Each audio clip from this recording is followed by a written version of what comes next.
जे हुस्न जो बाग हुए वीरा करे असांखे वई हाय कदा कीअं बुलबुला ऐं माह रमज़ान अलविदा खुर्शीद हुए ताबान तूं अॼु वई छॾे आसमान तूं सारी थी वई खाली दुनिया ऐं माह रमज़ान अलविदा छाकाणि वई बारिश लॾे ऋण में तूं रोज़ा त छॾे कोई न थी तन जो कयास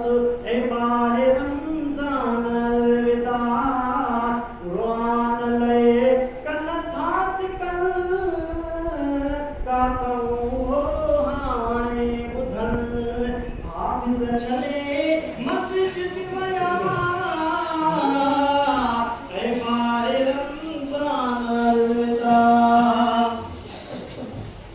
रोई उथूं था असुर जो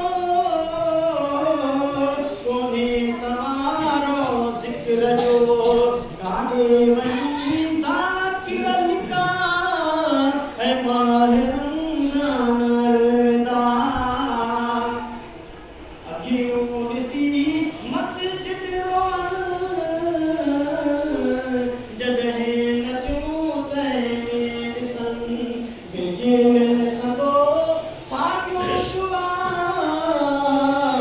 ऐं माह रमज़ान अलविदा दिलड़ी सिके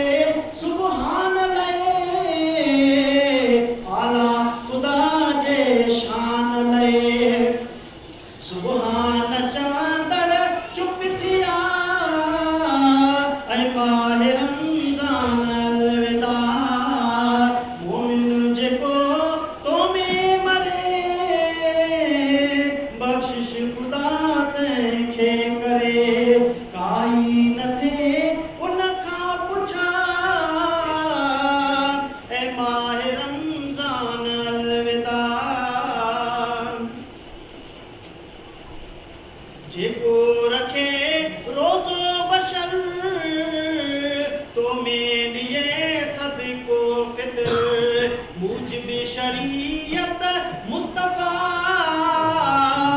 ऐं माह रमज़ान अलविदा नंढेड़ा वया बेशहवती बांधाए बानियो ख़िदमती फिरो ॾिजे सारे सदा ऐं माह रमज़ान अलविदा जाॻूं थिए जानी जुदा ॼाणे थो मूंखे हिकु ख़ुदा मूं लए आहे करबला ऐं माह रमज़ान अलविदा दिलबर हुए दिल जी विंदुर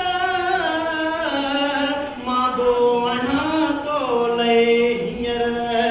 वाई वरण जी का ॿुधार ऐं माह रमज़ान अलविदा तुंहिंजे अचण में साल हीरो मुंहिंजो थियो हाल